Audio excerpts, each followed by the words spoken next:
terça-feira da sexta semana da Páscoa. Eu sou o Padre Pedro Paulo e começamos agora mais um programa, a Bíblia no Mundo de hoje. Bem, salve Maria, aleluia!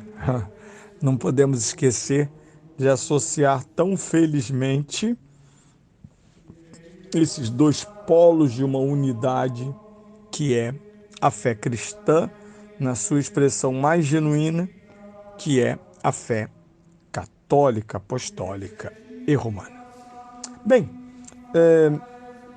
dizíamos ontem, porque estamos mergulhados no capítulo 14 do Evangelho de São João, versículos 23 a 29.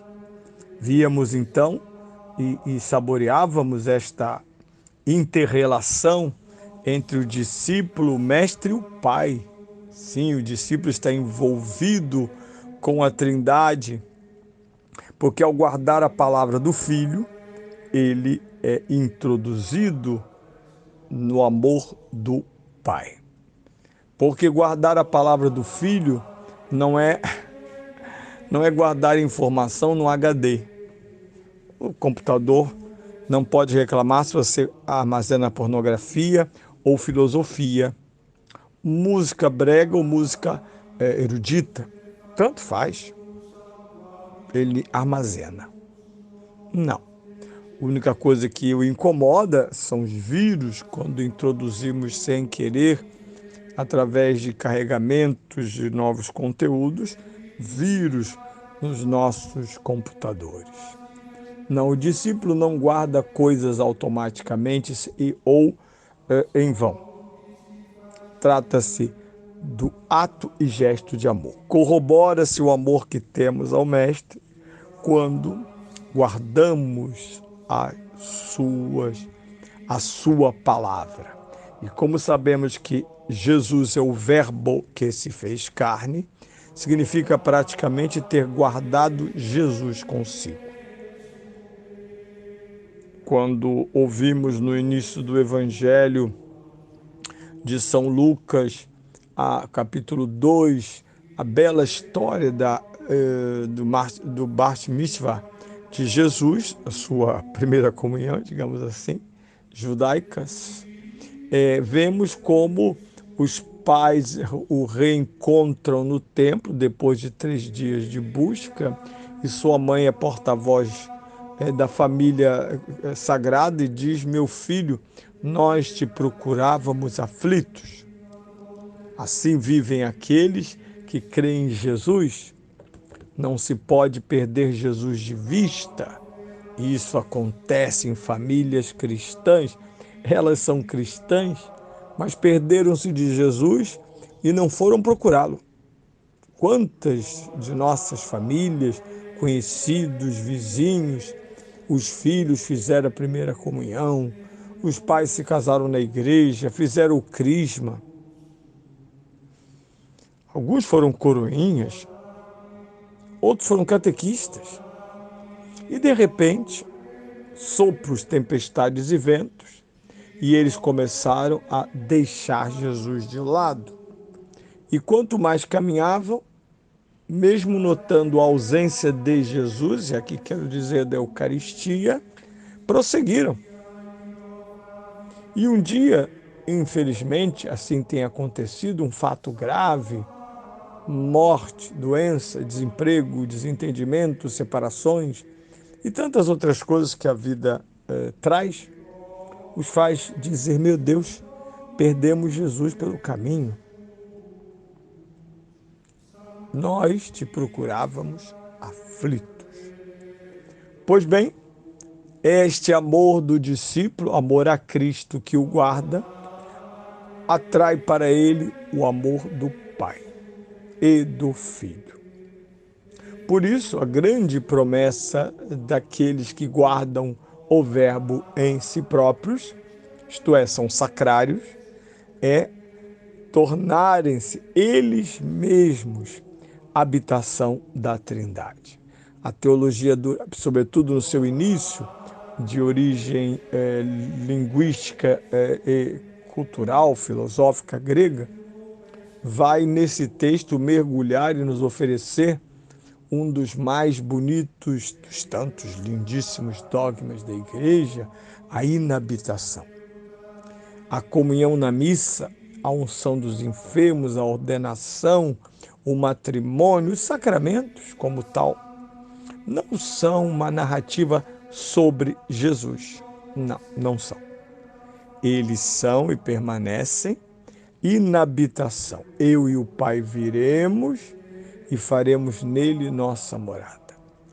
Uma promessa que está lá, verificada e verificável, na afirmação do Apocalipse, quando no alto da colina ver subir, ou melhor, ver descer do céu a nova Jerusalém, e o anjo dirá: eis a morada de Deus com os homens.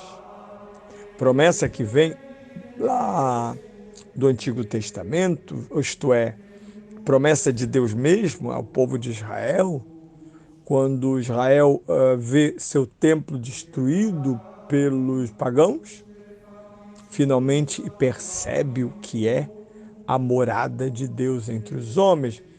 Infelizmente, pela sua ausência, o exílio da Babilônia permitirá aos judeus, pela ausência do templo e da terra do país, perceber o que significa ser judeu, não só ter a custódia externa das coisas, que nós chamamos normalmente de legalismo, observar coisas de fora para dentro, mas observar coisas de dentro para fora. Esta é a essência salvífica e, no caso, propedêutica da lei. A nova lei é Cristo, a lei da graça. E aqueles que trazem consigo observantes a lei que é Cristo se tornam morada de Deus. Não tem nada mais fantástico do que pensar que esta promessa de Cristo localiza-se no horizonte da própria criação, porque finalmente, depois daquela declaração maravilhosa de Deus, no plural, homem e mulher, o façamos a nossa imagem e semelhança. Bem, agora esta imagem e semelhança foram restauradas. O Cristo restaurou a obra da criação, porque não pode ser morada de Deus o inferno, o pecado. Não. Na medida em que este obstáculo intransponível é superado pelo sacrifício de Cristo na sua glorificação, a partir daqui fomos reiluminados. Depois o texto avança, porque tudo isso é grande demais. Grande demais. Por isso, toda esta temática da inabitação vem atribuída, e não por acaso na sexta semana da Páscoa, ao Paráclito, ou seja, ao Espírito Santo, que o Pai enviará em meu nome. Ele vos ensinará todas as coisas. Portanto, há um magistério das coisas, dos tesouros, do legado, ou seja, as palavras, minhas palavras, do Cristo em nós. É muito comum que pessoas que têm valores, sobretudo arte, quadros, livros, pinturas, porcelanas, tapetes, coisas de grande valor, elas contratam escritórios especializados em avaliação. Morre aquela mãe muito rica e tem um grande apartamento com tantas coisas valiosas, mas que os filhos não querem, porque já têm sua própria casa, mas não vão também jogar fora.